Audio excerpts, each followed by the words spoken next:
안녕하세요. 우주책방마님입니다. 너무 오랜만에 뵙는 것 같아요. 밖에도 못 나가고 머리도 자를 수가 없어서 지금 저는 완전 라푼젤이 되기 일부 직전이고요. 모든 게 상태가 안 좋고 살도 너무 많이 쪘고 집에만 있으니까 그래도 한번 이제 조금 기운이 나서 여러분께 좋은 책 소개시켜 드리려고 해요. 지금 집에서 별로 할 일이 없고 조금 여유가 있으신 분들이 많잖아요. 그러는 동안 오히려 책 속에 빠지고 자신이 공부하고 싶었던 거, 지금이 기회다 하고 이 시간들을 잘 활용하시면 또 슬기롭게 넘어갈 수 있지 않을까 싶어요. 그래서 저는 원래 좋아하던 대로 영어 책에 관한 흥미로운 책을 하나 발견했는데요. 영어 책 한 권 외워봤니라는 책이에요. 이 저자는요, 굉장히 유명하신 분이에요. 우리나라에 내노라는 PD들 중에 한 분이신데요. 원래는 통역사를 하시고 싶어서 한국 외대 통역학과를 나오셨고, 그런데 그 통역을 하다 보니까 시트콤 같은 걸 많이 보시잖아요. 그때 당대 유명했던 프렌즈를 보면서 우리나라에는 이런 시트콤이 왜 없을까? 난 정말 시트콤을 너무 많이 좋아하는데 내가 한번 만들어 보면 어떨까? 이제 이런 생각을 가지셨나 봐요. 그래서 뉴 논스톱 아시죠? 우리 때는 지금은 다 모르실려나? 그렇죠? 뉴 논스톱이라는 굉장히 유명한 시트콤을 찍으셨어요. 그리고 뭐 느낌표라든지 일요일 밤에라든지 뭐 이런 굉장히 버라이어티한 연애 프로그램들을 많이 찍으셨고 대박을 터뜨리신 분이죠. 그래서 이분이 자신이 그러면 통역사가 되려고 할 때 어떤 식으로 영어 공부를 했었는지에 대해서 그 노하우와 스킬들을 이 책에서 전부 다 알려주셨어요. 이분은요, 엄마 아빠가 소위 말하는 두 분 다 이제 맞벌이 교사 분이세요. 엄마들이 엄친아하고 좀 비교를 많이 하잖아요. 그런데 이분은 엄마 아빠가 두 분 다 교사이시다 보니까 아빠의 전교 1등 학생 그리고 엄마의 전교 1등 학생과 매일 비교를 당했던 거예요. 그래서 그게 너무너무 싫었고 또 자신은 의대 공부를 하고 싶지 않은데 의사가 되라고 강요하시는 아빠의 말도 싫었고 적성에 맞지 않는 공대를 가서 좀 방황하고 배회하고 뭐 이런 게 있었나 봐요. 그래서 이 모든 것으로부터 탈출하기 위해서 유학의 길을 선택을 하고 싶었었어요. 근데 이 유학이라는 게 말처럼 쉽지가 않잖아요. 굉장히 돈도 많이 들고, 또 뭐, 학부 성적도 모자라고, 또 전공을 바꾸자니, 학부부터 다시 시작해야 되고. 그러니까 가정 형편이라든지 뭐 이런 여러 가지를 고려하다 보니까 유학이라는 게 쉽지가 않았어요. 그래서 이분이 아이디어를 냈는데요. 한국에서도 영어를 공부할 수 있지 않을까? 아주 싼 값으로. 어떻게 하면 될까? 여기가 마치 미국인 양 생각을 하고 생활을 하면 그게 바로 유학 아닌가? 이렇게 생각을 하신 거예요. 그래서 방학 동안 이 24시간을 온전히 내 것으로 쓸 수 있잖아요. 이 동안에 나는 방학 동안 미국에 단기 어학연수로 왔다라고 생각하자고 했대요. 굉장히 기발한 아이디어죠. 그래서 셀프 몰입 유학 캠프라는 걸 생각해낸 거예요. 어떻게 하느냐? 생각보다 이게 굉장한 의지력을 가지고 있어야 돼요. 아침에 눈을 뜨면요. AFKN 뉴스를 틉니다. 이때 청계천에 가서 고물 TV를 3만 원을 주고 사왔대요. 그래가지고 학습방에다가 놓으면 막 친구들이 여기저기 돌려보고 막 그럴 거잖아요. 그러니까 아예 벤치로 뽑아버렸대요. 다이얼을. 뽑아버리고 거기다가 뭐 못을 치던지 해가지고 더 이상 안 돌아가게끔 채널을 고정을 시킨 거죠. 그래서 다들 독한 놈이라고 욕을 했대요. 그래도 상관없어. 욕먹어도 상관없어. 나는 영어를 배우러 온 미국 유학생이다. 쟤네들은 영어를 못하는 다른 나라 유학생이니까 내가 굳이 말을 섞지 않아도 돼. 예를 들면 얘는 아랍에서 오네. 쟤는 뭐 어디 다른 국가에서 오네. 이렇게 생각을 하는 거죠. 내가 쟤네들하고 말 섞을 필요 없어. 나는 내 유학 목적만 달성하고 가면 되는 거야. 그래서 이제 방학이어도 학교 도서관에 가서 공부를 했대요. 회화 표현 같은 거는 이렇게 손바닥에 적어가지고 하루 종일 중얼중얼 걸어 다니면서 외웠고요. 틈만 나면 중얼중얼 외우는 거예요. 옆 사람이 아무리 미친놈 보듯이 쳐다봐도 상관없었대요. 나는 미국에서 온 가난한 고학생이니까요. 미국까지 타고 온 비행기 값을 뽑으려면요, 독하게 공부해야 된다고 생각한 거예요. 그래서 도서관에 앉아서 빡세게 공부를 하다가 너무 힘들다 싶으면 이제 어느 여자분하고 데이트를 하러 가는 거죠. 그 여자분은 바로 회화에서 들려오는 그 성우의 목소리를 자기 여자친구라고 생각을 하고 막 상대방이랑 마치 대화하는 양 열심히 떠드는 거예요. 그러면 또 지나가던 커플이 미친놈 보듯이 쳐다봤대요. 그래도 상관없어요. 저는 미국에서 온 가난한 고학생이니까요. 비싼 미국의 생활비를 본전을 뽑으려면요, 독하게 공부해야 됩니다. 이렇게 속으로 생각하고 열심히 또 했대요. 그러면 점심을 먹고 나면 이제 피곤하잖아요. 잠이 오고. 그러면 저기 옆 헌책방에서 사온 2,000원 주고 사온 영문 페이퍼백을 꺼내서 직독직해 연습을 하는 거예요. 그래서 뭐 남들은 막 고시 공부하느라고 법학 개론 뭐 이런 책을 막 이만큼씩 쌓아놓고 막 공부를 하잖아요.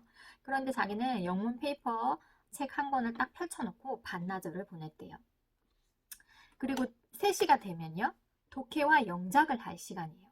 이게 그냥 혼자서 한다고 해서 그냥 어영부영 시간을 넘겨 쓰는 법이 없어요. 굉장히 체계적으로 짜놓고 철저하게 지킨다는 거죠.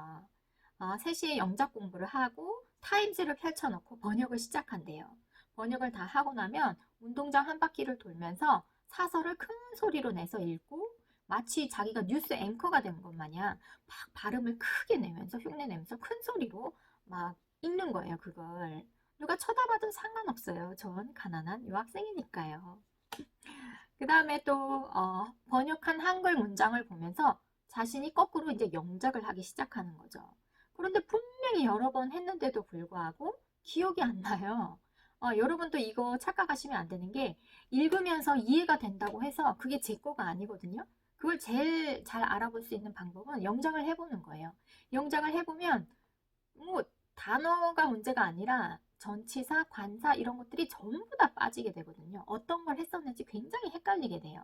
그런 걸 내가 이런 데서 부족하구나 하는 걸 알 수 있는 거죠. 그래서 기억을 못한 단어는 다시 단어장에다 적어놓고 철저하게 영어만 접하면서 하루를 보냅니다. 그리고 나서는요, 집에 돌아와요. 얼마나 지쳤겠어요. 하루 종일 영어를 했는데도 불구하고. 또 저녁 7시가 되면 AFKN에서 시트콤을 하는 거죠. 이때 이제 이분이 프렌즈를 보게 되시는 거예요. 한국에는 왜 이런 시트콤이 없을까? 진짜 재밌는데. 그런데 챈들러의 한마디에 방청객이 막 웃음을 터뜨리잖아요. 그 시트콤 안에서. 근데 나만 못 알아듣는 거야. 자기들끼리 웃으니까 너무 자존심이 상하더래요. 그래서 내가 리스닝이 아직도 너무 약하구나. 그래서 자고 일어나면 간밤에 이렇게 녹음해뒀던 프렌즈를 들으면서 무슨 말이었길래 이 사람들이 이걸 듣고 이렇게 웃었을까? 하고 지지직거리고 뭐 TV에서 녹음을 했으니까 얼마나 그 상태가 좋지 않겠어요? 그런데 그 단어가 들릴 때까지 끈질기게 반복해서 듣고 이런 단어를 이 애들은 이렇게 발음하는구나. 아니면 이런 포인트에서 웃는구나. 이렇게 딱 깨닫는 거예요. 그럼 정말 온몸에 전율이 일어날 만큼 그게 기뻤다는 거죠. 그래서 이제 친구들이 또 도서관 앞에 막 모여서 한잔하자고 막 꼬시잖아요. 그런데 친구들 말에 씩 웃으면서 고개를 저으면서 속으로는 이렇게 생각한대요. I'm sorry, but I'm busy. 미안해, 난 바빠. 영어로 생각하는 거죠. I'm sorry, but I'm busy. 나는 미국에서 유학 왔다. 그러니까 한국 유학생들이랑은 어울리지 않을 거야 라고 생각을 하는 거예요. 보세요. 환경은 내 힘으로 바꿀 수 없어요. 부모님이라든지 아니면 내 집의 경제 사정이라든지 뭐 이런 기타 여러 가지 환경들은 내 힘으로 바꿀 수는 없지만 내 인생은 내 뜻대로 바꿀 수 있다. 내가 하고자 하는 일은 내 뜻대로 결심할 수 있다 라고 생각하고 진짜 열심히 판 거죠. 그래서 마지막으로 정산을 해봤대요. 내가 아낀 돈이 과연 얼마나 될까? 하고 봤더니 미국으로 가는 비행기 값 아꼈죠. 대학 등록금 아꼈죠. 미국 생활비 아꼈죠. 나머지 그 돈들이 그대로 남아있는 거죠. 이야, 방학 동안 진짜 돈 많이 벌었네. 이거 정말 남는 장사래요. 여러분도 한번 해보지 않으시겠어요? 제가 보기에는 주부님들이나 직장인 분들은 이런 방법을 사용하기는 조금 힘들겠지만 이걸 응용해서 부분마다 자신의 짜투리 시간에다가 이 방법을 이용하면 정말 좋을 것 같아요. 자, 그러면 이분이 알려주신 이 비결, 하루 종일 영어 몰입 학습법을 헬프에 온 것처럼 하는 이 방법 말고도 이 책에 어떤 방법들이 또 여러 가지가 나와 있는지 한번 알려드릴게요. 여러분이 인생의 전환점이라고 생각하시는 부분이 언제인가요? 그것은 내 인생을 진짜 바꾸고 싶다. 그렇게 간절한 마음을 먹은 순간이 바로 내 인생의 전환점이라고 해요. 그렇죠? 그리고 바꾸려면 꾸준히 실천해야 되는 거죠. 그 실천을 하고 나면 정말로 삶의 모양새가 바뀌게 되는 거고요. 그죠? 그런데 이 영어 공부라는 건 절대로 오늘 뭐 2시간, 3시간, 4시간 했다고 해서 내일 아침에 갑자기 눈에 띌 정도로 확 올라가는 게 절대로 아니잖아요. 여러분 어학 공부의 특징 아시죠? 계단식으로 올라가잖아요. 이 계단식이라는 게 뭐냐? 아무리 공부를 해도 실력이 절대 늘지 않는 구간이 한동안 이어지다가 막 이때는 막 학습 의욕도 떨어지고 자괴감도 들고 아 내가 하는 방법이 정말 이렇게 효과가 없나? 너무너무 답답하고 질적인 변화는 이루어지지가 않아요. 그런데 물을 가열하는 걸 생각해 보세요. 정말 계속 가스레인지에서 불을 떼는데도 불구하고 없어요. 그 물의 변화가 없어요. 미동도 없다가 어느 순간에 100도가 도달을 하면 갑자기 확 끓어오르는 거죠. 그러면서 막 수증기가 되잖아요. 이게 바로 어느 정도의 양이 쌓여야 그 질적인 변화가 일어난다는 거죠. 임계점이라고 불리는 거 아시죠? 임계점에 있어서는 질보다 양이에요. 양이 어느 정도 차져야 그것이 질로 이제 질의 변화로 넘어가게 되는 거잖아요. 그런데 이 임계점에 다다르는 기간이 너무 길기 때문에 거기서 두수수수 다 떨어지는 거예요. 너도 탈락, 나도 탈락, 우리 모두 탈락. 그쵸?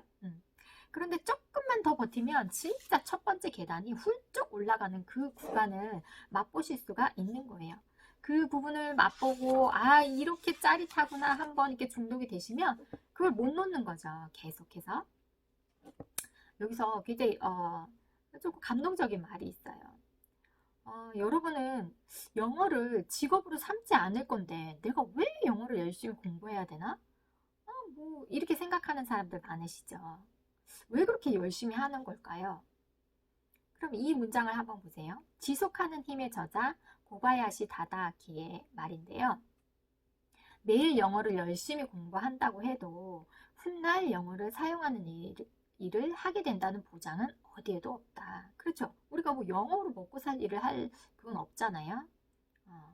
올림픽에 출전하고 싶어서 혹독한 훈련을 견뎌내고 있지만 올림픽에 출전할 수 있다고 누구도 장담하지 못한다. 인정하고 싶지 않지만 세상은 그런 것이다. 영어 공부를 그만두면 영어를 사용하는 일에 종사하게 될 가능성은 제로가 되는 거죠. 그런데 훈련을 그만두면 올림픽 대표 선수로 선발될 가능성은 아예 없다고 보면 된다.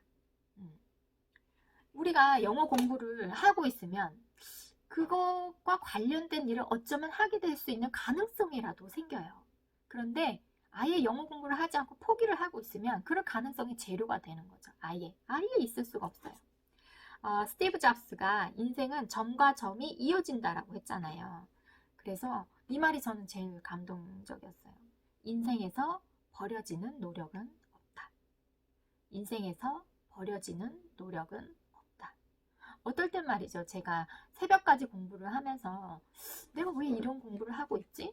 당장 내 인생에 써먹을 것도 아닌데 왜 이런 공부를 하고 있는 거지? 하고 의문이 들 때가 분명히 있었어요. 그런데 이 말에서 제가 굉장히 위로를 얻었잖아요. 버려지는 노력은 없다. 내 노력이 지금 당장 쓰이지는 않겠지만은 어느 내 삶의 어느 부분에선가 분명히 도움이 되는 지점이 올 거다라고 생각을 하면 쓸데없는 공부같이 느껴지지가 않아요. 이게 굉장히 가치 있는 일을 하고 있는 듯한 그런 느낌이 들거든요. 여러분들도 지금 70, 80, 100세 시대잖아요. 70, 80에도 일을 해야 되고 5, 60에도 공부를 새로 시작해야 돼요. 지금은 일하고 놀이하고 이게 돌고 도는 순환의 삶을 살고 있다고 하거든요. 일이 곧 내가 놀다가 내가 취미 삼아 놀던 그 일들이 내 직업이 또 다시 한번 될 수도 있는 거고 제2의 직업이 될 수도 있는 거거든요. 그러니까 취미 삼아 오래오래 하시다 보면 전문가가 될 수 있는 거예요. 그러니까 취미를 가볍게 여기지 마시고 진짜 한번 진지하게 한번 배워보시는 것도 굉장히 좋은 일일 거예요. 여러분들이 영어책을 왜 잡으시느냐면요. 분명히 현재 내가 조금은 만족스럽지 못하니까 이걸 좀 더 향상시켜 보고자 하는 마음이 있어서 어떤 영어책도 잡고 다른 공부하는 책들을 잡았을 거예요. 자기계발서를. 이거를 향상심이라고 하는데요. 이 향상심만큼은 결코 배워서 얻을 수 있는 것이 아니다라는 이론이 있어요. 따라서 이 향상심을 지녔다면 어떤 축복받은 재능보다 뛰어난 자질을 갖춘 셈이다. 그렇죠, 여러분. 내가 좀 더 나은 삶을 살고자 하는 마음은 배워서 얻어지는 게 아니래요. 이 영어를 잘하기 위한 그 어떤 재능보다 뛰어난 자질이 바로 이 향상심을 갖는 거예요. 이게 7번 읽기 공부법이라는 책에 나온 말이라고 합니다. 정말 멋져요. 좀 더 나아지려고 어떤 책을 잡으신 분들은 다 정말 멋지신 분들이에요. 여기서 보면 자꾸 넘어져 봐야 두려움이 사라진다라는 챕터가 있어요. 여기 제 이야기랑 너무 똑같은 얘기가 나와 있어서요. 스키 상급자 코스. 제가 한번 말씀드릴게요. 제가 대학교 때 스키를 타러 이제 처음 갔죠. 당연히 저는 비기너예요. 뭐 스키를 잘 타 본 적도 없고 거기 가서 배운 거예요, 그냥. 그래서 이제 어느 정도 초급자 코스에서 쭉 내려오는 정도밖에 되지 않았어요. 뭐 S자로 누가 가르쳐 주는 게 아니니까 S자로 갈 수도 없고 그렇게 막 엣지 있게 A자로 팍 이렇게 설 수 있는 방법을 배운 것도 아니고 그냥 슬슬슬슬 내려가서 서는 거 그 정도만 배웠을 때 제 친구가 같이 중급자 코스로 올라가 볼래? 하고 이제 제안을 한 거예요. 그래서 리프트를 탔는데 제가 리프트에서 내리는 것조차 무서워서 잘 못할 때였거든요. 그리고 중급자 코스에서 내렸어야 되는데 그 애만 내리고 저는 무서워서 못 내린 거예요. 그래서 결국 어떻게 된지 아세요? 제가 최고급자 코스까지 리프트를 타고 간 거예요. 그런데 제 친구는 이미 저 중급자 코스에서 내려갔고 걔를 부를 수조차 없고 누구를 뭐 아는 사람도 없고 옆에서 막 싱싱 내려가기 바쁘고 그래서 그냥 절벽이에요, 절벽. 최상급자 코스는요. 제가 보기에는 80도예요, 경사가. 그냥 막 낭떠러지 같이 보이는 거예요. 어떻게 하지 하는 사이에 이미 제 발이 슬금슬금 내려가기 시작한 거예요. 그래서 그때부터 가속도가 붙기 시작하는데 처음에는 안 넘어지더라고요. 그래서 안 넘어지고 이대로 가면 그냥 저기 끝까지 다 도착할 수 있나 보다. 그냥 내려갔는데 이 중간쯤 가니까 저는 시속 7, 80km로 가는 것 같아요. 제 느낌이. 너무 빨라서 어떻게 제어할 수가 없는 거예요. 그래서 제가 숨이 멎어지는 거예요. 숨이 안 쉬어져요. 하고 숨이 안 쉬어진 채로 계속 질주를 하는 거예요. 정말 뒤에 페트로카가 저를 봤으면 막 호각을 불고 난리가 났을 거예요. 근데 저를 못 본 것 같더라고요. 슝 하고 내려가는데 저는 이렇게 활강 이렇게 S자로 갈 수가 없으니까 너무나 직선 코스로 진짜 심한 속도가 붙은 채로 내려간 거예요. 제가 만일에 그때 누군가랑 부딪혔다면 저는 축 사망이죠. 저는 정말 하늘나라 갔을 거예요. 가거나 정말 척추가 뭐 어떻게 돼서 반신불구가 됐거나 그분도 마찬가지로 엄청나게 크게 사고가 났을 거예요. 그런데 그 속도로 끝까지 가서 한 번도 안 넘어지고 제가 얼마나 기를 썼는지 정말 허벅지에 실핏줄이 다 터질 뻔했다니까요. 얼마나 힘을 줬는지. 그래서 무사히 끝까지 내려갔는데 제어가 안 되니까 정말 저 바깥으로 튕겨 나가는 줄 알지. 끝까지 나간 거예요. 그때서야 페트로카가 저를 발견하고 막 이제 호각을 분 거죠. 그렇게 타시면 너무 위험하다고 조심하시라고. 제가 그 경험을 하고 나서 너무나 감사하고 두려웠던 게 이게 내려가는 법이 중요한 게 아니구나. 타는 게 중요한 게 아니구나. 정말 넘어지는 법부터 배워야 하는구나. 잘 넘어질 수 있어야 내가 내려오다가 너무 겁이 났을 때 잘 굴러서 넘어졌어야 하는데 그 넘어지는 방법을 모르니까 끝까지 온 거예요. 초보 코스에서도 자꾸 턴을 하면서 넘어지는 연습을 해봐야 된다는 거죠. 그래서 이분도 이 내려오는 법인가 영어 공부를 하는 법이 중요한 게 아니라 영어 공부에서 넘어지는 법을 배워야 한다는 거죠. 틀린 문장도요, 자꾸 들이대는 연습을 하는 거예요. 진짜 콩글리시 괜찮아요. 저는 발음에 전혀 상관이 없다고 생각하는 사람이에요. 왜냐면 이제 어학연수 이런 데 가서 보면 지금 테드라는 거 굉장히 유행을 하잖아요. 테드 강연에서도 보면 뭐 아랍 그 억양이 섞인 거, 인도 억양이 섞인 말, 뭐 베트남 억양, 필리핀 억양. 근데 사람들은 자신의 모국어의 억양이 섞인 영어로 막힘없이 이야기를 하고 의사소통에는 아무런 지장이 없어요. 그런데 유독 우리나라 사람들이요, 굉장히 그 발음을 가지고 걸고 넘어지는 경향이 너무나 심해요. 그러니까 자신은 발음이 안 좋아서 한 문장을 떼보지도 못하면서 다른 사람들이 발음을 하면서 유창하게, 좀 안 좋은 발음이지만 유창하게 썰라썰라 얘기하는 거에 대해서 에이, 발음이 그게 뭐냐, 너는 그 발음 가지고 뭐 그런 영어를 하냐, 굉장히 답글을 악플을 다시더라고요. 그러지 마세요. 그거는 영어라는 건 단지 의사소통의 도구일 뿐이지 그것을 내 모국어처럼 완벽히 소화하라는 게 절대 아니거든요. 문법이 틀려도 좀 괜찮아요. 어느 정도 말을 이해만 할 수 있으면. 단어의 발음이 조금 안 좋아도 외국인들이 그냥 살짝 외국어구나, 외국인이 영어를 하는구나 하고 그냥 그 뉘앙스를 알아들어 줄 수 있으면 얼마든지 의사소통이 가능합니다. 그러니까 진짜 창피한 거는요, 창피를 당할까봐 아예 시도조차 하지 않는 게, 그게 가장 불행한 일이죠. 영어를 하면서 제일 힘든 게 그 부끄러움을 없애는 거. 부끄러워도 굴하지 않고 남 앞에서 이야기해보는 거. 그게 중요한 거죠. 그죠? 그래서 입으로 자꾸만 소리내서 훈련하는 거. 영어는 공부가 아니에요. 그러니까 몸으로 하는 훈련이라고 생각하시면 될 것 같아요.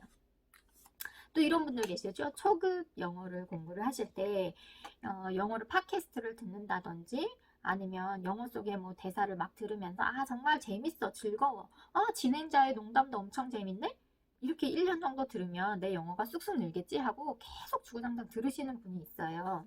그런데 초보일 경우엔 뭐 중고급이라면 상관이 없지만 초보일 경우에는 이런 블라블라 하는 긴 영어들을 계속 듣는다는 거는 조금 세월을 좀 먹는 효과가 떨어지는 공부라고 하고 있어요. 이때 중요한 거는 이분께서 주장하시는 거는 기초회화를 외워라. 매일 하는 거 말고는 방법이 없다. 왜냐하면 왜 기초회화의 중요성을 강조를 하시냐면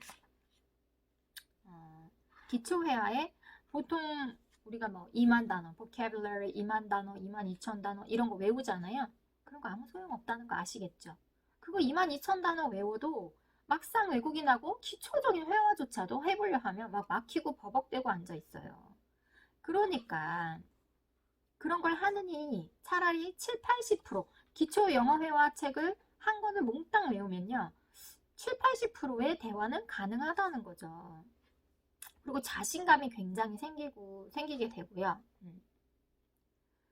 이분이 한번 기초 영어 회화 책을 한번 외워보세요. 사람들이 영어의 비교를 묻잖아요. 근데 분명히 그 영어의 비교를 묻는 사람들은 어느 정도 자기가 영어 공부를 조금 해봤단 말이죠. 자기가 중고급이라고 생각을 하는데 기초 영어 회화 책을 한번 외워보세요라고 얘기를 하면 그런 거 왜 내가 기초로 왜 외워? 내가 지금 그럴 수준은 아니잖아? 이렇게 생각하면서 조금 6개월 후에 한번 찾아와 보세요 하면 6개월 후에 그 책을 다 외워서 찾아오시는 분이 아무도 없다는 거죠. 막 거창한 방법이 있을 거라 생각하고 또 다른 방법을 찾아다니고 계실 것 같아요. 그분들은. 하지만 그분들에게 가장 중요한 것은 그냥 한번 기초 영어 회화 책을 통째로 외워보는 거예요. 내가 외운 초급 표현이 많이 이제 차올라. 나의 인격장까지 많이 차올라서 넘치면 어느 순간 그 고급 영어가 탁 튀어나오게 되는 거예요. 왜냐하면 어느 정도 문장의 구성이라든지 단락의 구성을 머릿속에 이제 딱 뼈대를 박아놨기 때문에 거기다 이제 단어만 조금 고급스럽게 넣고 이렇게 문장을 길게 읽기만 하면 어느 정도의 고급 영어가 되는 거거든요. 그러니까 처음부터 무작정 고급 영어, 길다란 문장을 막 외우는 게 당신의 영어 회화 실력을 늘려주는 게 아니라는 거죠.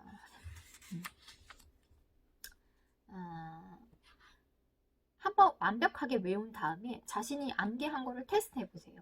그냥 책을 보고 외우면요. 내가 다 외웠다라고 착각을 해요. 그런데 딱 덮고 정말 암기로서 그냥 막 말을 해보잖아요. 안 나와요. 뭔가가 자꾸 틀려요. 그래서 완전히 입에 붙을 때까지 해야 되고요.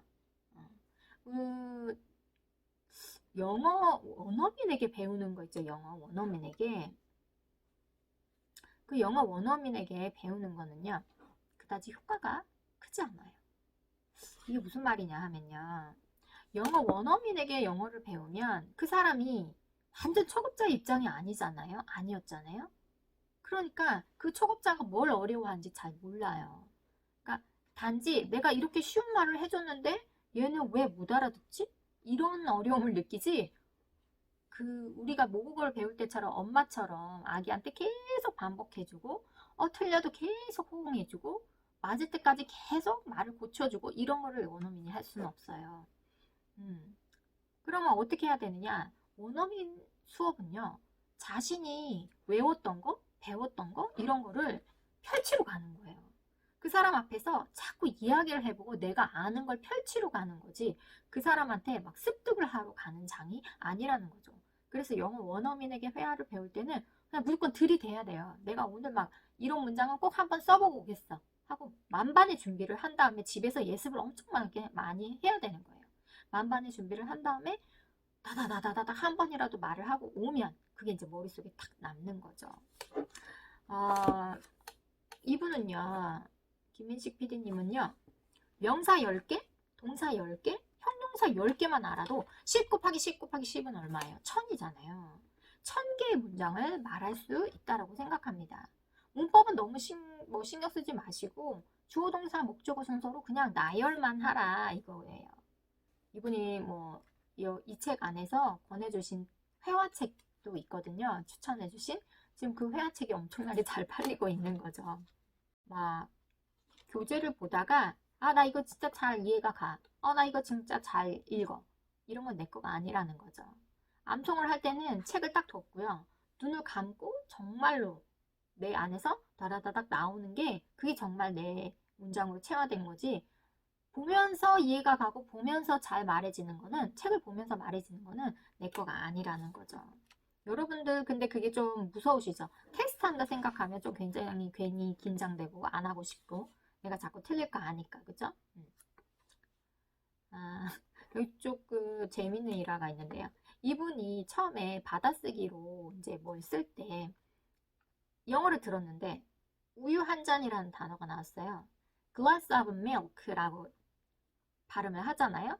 근데 glass of milk, 미역으로 milk가 미역으로 들린 거예요. 그랬어 미역? glass of milk가 그랬어 미역? 왜 파래도 아니고 미역한테 왜 시비를 거는 거지? 하고 막 궁시렁거린 거예요. 그래서 이 glass of milk를 찾아가는 과정, 받아쓰기 공부하는 과정 내내 결국 내 머릿속에서 이제 국산 영어하고는 안녕 하는 거죠. 발음을 국산식으로 하면 못 알아듣는구나. 그러니까 원어민 영어를 만나러 가는 과정이 되었다고 그런 에피소드를 말씀해 주세요. 그리고요, 영어를 잘하는 비결이 하나 있어요. 제가 이거 테드에서도 어떤 분이 말씀하시는 걸 적어놨었어요. 저는 영어책에 뭐라고 적어놨냐면 fake it till you become it. 이게 무슨 말이냐면 fake it till you become it. 그렇게 될 때까지 fake it, 뭐뭐 한 척 하는 거예요. 잘하는 척 하는 거예요. You become it. 당신이 그게 될 때까지. 영어를 잘하고 싶으면 영어를 잘하게 될 때까지 그냥 영어를 잘하는 척 해라. 저 그거 제 모토로 삼았잖아요. 영어 못하는데 영어를 잘하는 척 해보려고요. 그게 일종의 자신감? 이라고 생각해요. 그 다음에 try a power pose. 엄청 힘있는 포즈를 취하면 자신이 원하는 결과보다 더 많은 결과를 얻을 수 있다는 거예요. 어떤 일을 임할 때 자신감 없는 포즈로 이거 내가 어떻게 하지? 이렇게 생각하다가 그 일을 하는 거하고 그래 나 잘할 수 있어 난 해낼 거야 막 이런 포즈를 하고 2분 동안 그런 포즈를 취한 다음에 그 일을 할 때하고 정말 어마어마한 차이의 다른 결과가 나타난다는 연구 결과가 있어요. 면접 보러 가실 때 쪼그리고 앉아있지 마시고 당당하게 막 난 할 수 있어! 화장실에 한 번만 외치고 가세요. 그럼 정말 다른 결과가 나온대요. 이분은 콩글리시도 영어다. 된장 발음도 영어다. 리액션도 잘해라. 손짓 발짓도 영어다. 바디랭귀지도 섞어가면서 척척척 영어 잘하는 척 해라. 이렇게 말씀해 주시고 있네요. 네, 오늘은 여기까지 한번 추려봤고요. 다음 시간에 나머지 부분에서 또 뭐 핵심적인 내용이 있으면 제가 또 알려드리러 올 거예요. 재밌죠? 굉장히 도움이 되시고 있나요? 뒤쪽 부분도 도움이 되는 내용이 여러 개가 있어요. 꼭 놓치지 말고 다음 시간에도 우리 만나기로 해요. 안녕. 구독 버튼 눌러주시면 감사하죠.